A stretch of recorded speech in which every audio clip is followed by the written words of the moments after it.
if I was a man, and I'm not a man, but if I was a man, I wouldn't hire a woman. I wouldn't do it. And I say it all the time, and I say that, and that is something that women need to consider when they're talking about this stuff. When you are saying that a man complimenting you and saying, I really like your outfit today, is a form of sexism. If you're a man, why hire a woman, right? So you fought all this time to be able to get into the workforce, only to say these are going to be the rules. You know, if you say anything, even if you compliment me, if you look at me, anything, I'm going to have a reason to fight you. And by the way, you're going to want to settle and pay me, because even just the stain of an accusation is enough to ruin men. So if you're a guy, right, in this society, in this Me Too environment, in this litigation-rich environment of misogyny and sexism and all of these claims, what is the value add? What's the risk? You know, the benefit and the risk. I can't do the analysis and say, I'd just be like, no, I'm just not hiring one.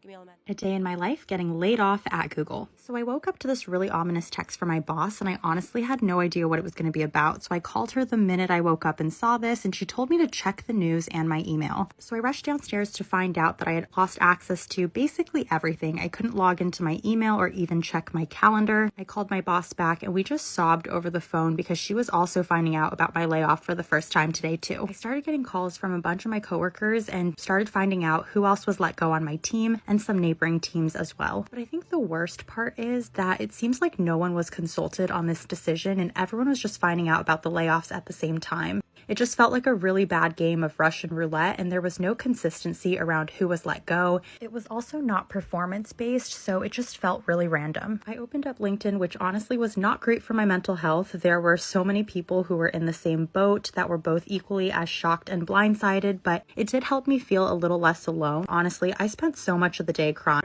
And as of today, then you're going to part ways. I think I'm about to get fired. I've been having some issues with this company for quite a while. I couldn't come into the office today because I had a really bad migraine, and I told her, you know, I can log on later if I'm feeling up to it. I'm not feeling good. And now all of a sudden she scheduled a discussion in 10 minutes on Google Meet, and I believe I'm getting fired. I hate working at this company, so it's not like I knew I was going to get fired eventually. They are not willing to work with my accommodation whatsoever. I have some mental issues that they are refusing to help with. Some of the things that they have said to me, I've just been full-blown disgusted with. I'm almost considering seeking legal advice because I really don't know what to do. Like, my heart is pounding. I'm so pissed. I'm totally getting fired. That's cool. MeToo was one of the biggest feminist mistakes in history, and that's an astonishing accomplishment considering how long that list of mistakes is. But now we're starting to see a change in society. It's a change that feminists did not predict and definitely did not want. Women are starting to be passed over for promotions, their resumes thrown into the trash, and in some cases, fired completely from their jobs. Modern women will try to cry the victim as they do in so many other arenas. They'll inevitably try to play the "but I'm a woman" victim card.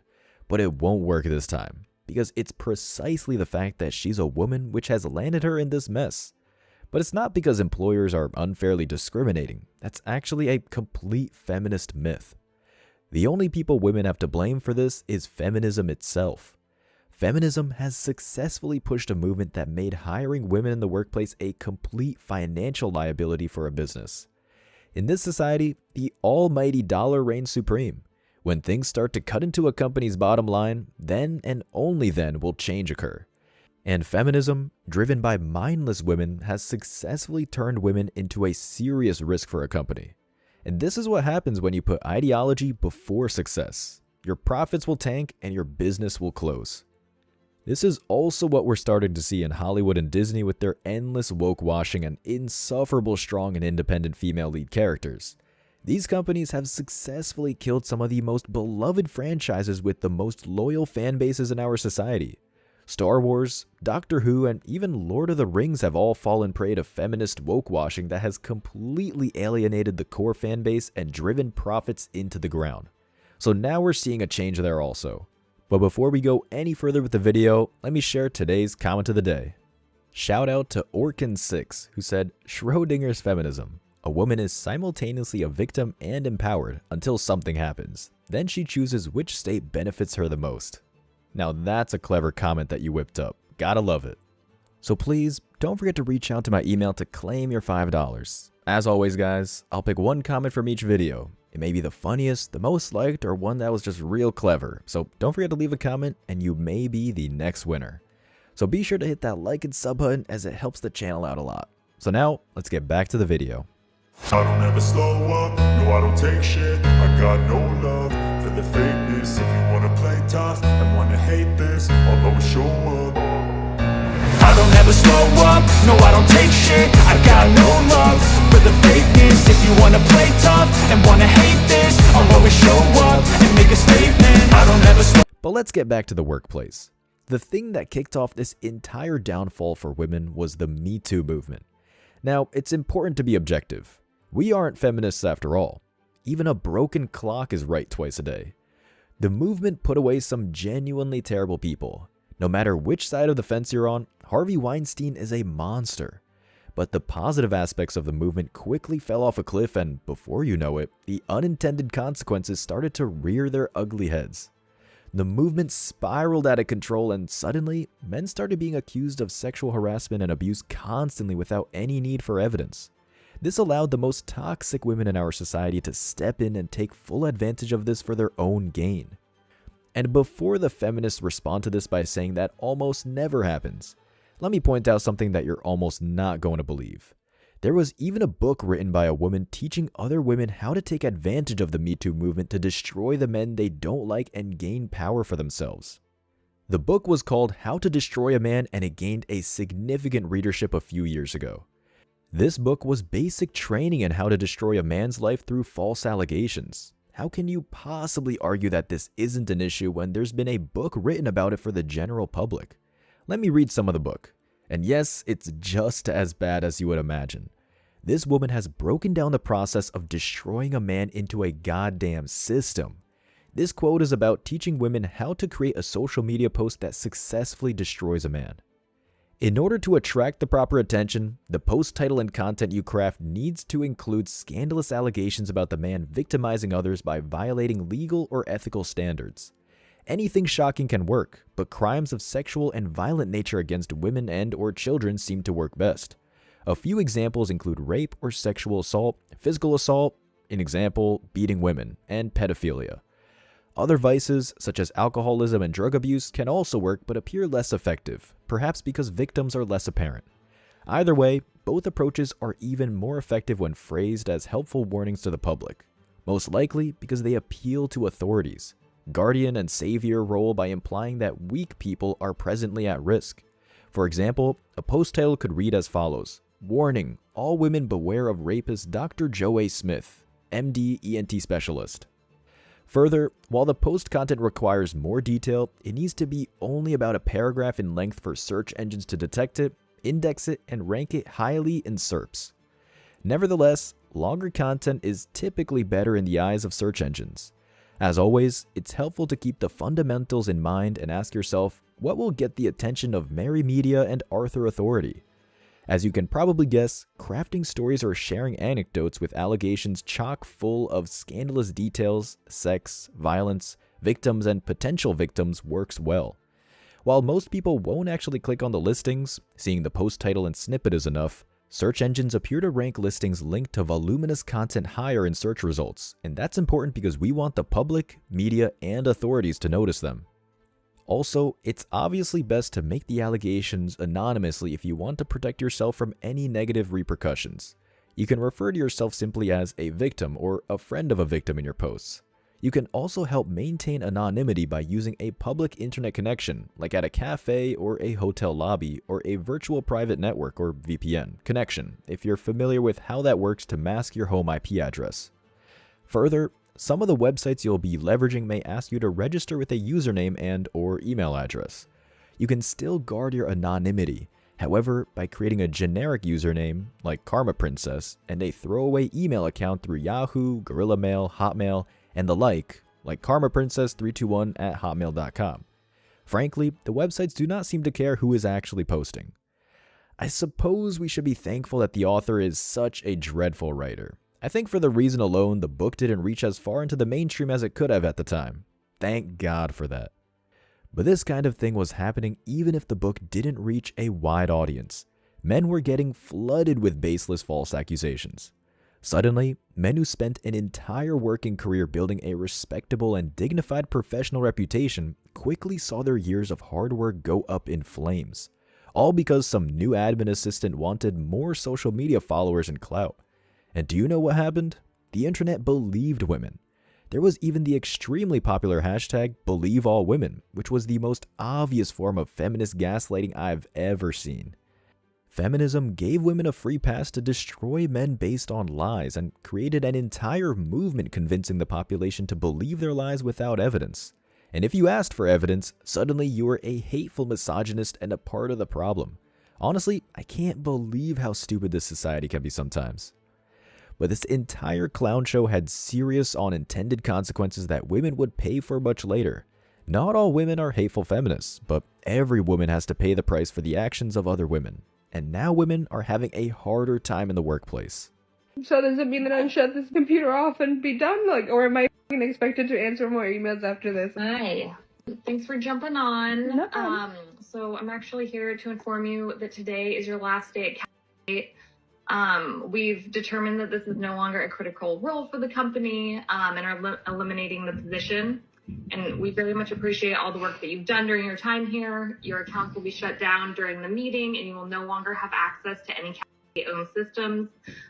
We do have some offboarding logistics to go over with you. And so I'm going to actually drop from the call now and hand it over to Danny from HR. So we'll answer everything, the questions that you may have after the meeting. Is there anything that I can answer for you at the moment? I honestly do not know. This is not planned or expected, so I honestly am very off base. So, no. If once you send me the package, will that be the email to answer and to ask any questions on? Yes, and take your time. I know this is a lot. And, it sucks. Not gonna lie, really sucks because I talked to yesterday. So, real. I know you don't hold any of the blame. Real shitty. We'll take time and review the information that we send over to you, and we'll be happy to help in any way we can. Okay. So does it mean that I shut this computer off and be done? Or am I expected to answer more emails after this? You have no more expectations. Great. Love that for me. Thank you so much. Take a look at this article from Forbes, which talks about this very issue. The unintended consequences of #MeToo just seem to get worse and worse. Initially, there was evidence that men were shying away from one-on-one interactions with women at work, including mentoring, one-on-one work meetings, and socializing. Now, new research reveals women may be less likely to be hired for jobs where they are required to interact with men. The new study found a shocking 21% of men and 12% of women report they are personally more reluctant to hire women for jobs that require close interpersonal interactions with men, like business travel. Research from leanin.org and SurveyMonkey last spring revealed that a whopping 60% of male managers were uncomfortable participating in common, job-related activities with women, such as mentoring, working alone together, or socializing together. And the Pew Research Center found 51% of employees reported feeling that #MeToo made interactions with the opposite sex at work harder. The movement made things more difficult for men and for women. On the whole, it was necessary for about a week. After that, it's been damaging to society. Giving women a free pass to make these kinds of allegations has made the working environment less hospitable for men who just want to do a good job. Employers are starting to notice that hiring a woman comes with some very real risks. The vast majority of HR complaints will come from a woman. And if you think I'm being sexist by saying this, let's remember what happened when women protested about equal pay in Iceland. So 100,000 women went on strike today in Iceland to demand gender equality. The entire population is 370,000. So over 25% of the population went on strike. And I have some crazy news for you. The economy did not come to a stop and it continued as normal. The only memo I got was that HR departments were getting no complaints for the 24 hours that the women were on strike. And men were writing that they were really sorry women didn't get gender equality. But I heard one CEO said it was nice to finally get some shit done, end quote. The economy did not change. The only thing that changed is the HR complaints evaporated for 24 hours and men were able to get some work done. Maybe Iceland should have convinced these women to stay on protest for another week and gather some more data. Maybe it would have been more productive to tell them to keep protesting indefinitely. The fact is, it costs employers money when women make consistent allegations like this, and it's a well-known fact that female aggression comes in the form of reputation destruction, innuendo, and gossip. These are the kinds of things that create a toxic workplace culture and ultimately make things much harder than they need to be. One of the most ridiculous things that the MeToo movement created was a deeper hypocrisy in society. This movement focused entirely on female sexual assault while being completely silent on any form of male abuse at the hands of women. And this is a thing that consistently happens that feminists don't care about in the slightest. I'm not saying we need feminists to care about it. It doesn't matter to us. But what I'm pointing out is that feminists say they exist for equality. If that were the case, they would draw attention to sexual assault on all levels regardless of gender. Obviously, they don't, because it's about power and control, not equality. This is yet another reason why the movement is a huge own goal for women by making their own lives more difficult in the workplace. Well done, ladies. The movement exacerbated the myth in society that women are these precious victims incapable of doing harm to a man. This could not be more wrong, and it left men wide open to abuse. Despite what feminism claims, women can be monsters in every sense of the word. To illustrate this point, let me tell you about a woman named Donna Hilton.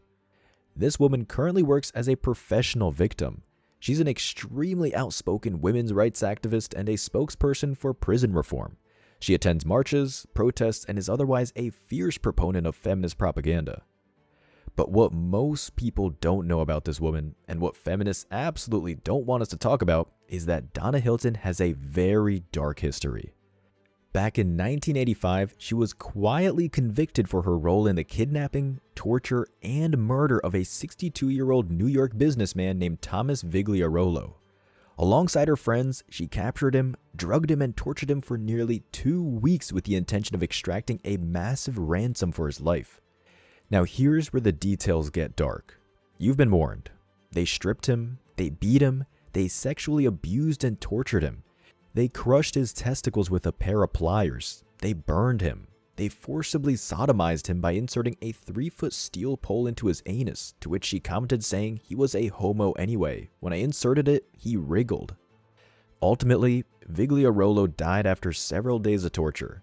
Hilton and her accomplices demanded $450,000 from the victim's family for ransom, despite the victim already being dead. She was thankfully sentenced to 25 years in prison for her role in the crime. But the insane part of this story, and the reason I'm telling you this, comes after she got out of prison. She somehow managed to frame herself as the victim and wrote a book about how her difficult childhood as a woman led to her doing the things she did. In her book, she framed herself as the heroic victim of the patriarchy. Her book was called A Little Piece of Light, and told the story of her heroic journey from darkness into hope. She also took the opportunity to criticize the patriarchal prison system because why the hell not? Feminism rapidly accepted her into their ranks and invited her onto countless women's rights marches and protests. Soon, she became one of the feminism's most outspoken proponents and a vocal Democrat. Now let me communicate just how insane this is. A woman abducts, tortures, and murders a man, and feminism accepts her with open arms. Maybe it's because it was a wealthy white man she killed. To bring this back to the topic of this video, the MeToo movement has created a series of unintended consequences, all of which are harmful to society. But now that women are being dumped by companies because they are a financial liability, maybe they will start to take accountability and reflect on what got them in this situation in the first place. Anything is possible, right? As always, I wish you tremendous success. Now it's your turn. What do you think? Let me know your thoughts in the comment section below. Remember that if you leave the best comment, you'll get $5. Thank you so much for watching. If you found value in this video, hit the like and subscribe buttons, ring the notification bell so you don't miss out on future uploads, drop a comment, and share it. See you in the next video. Till next time.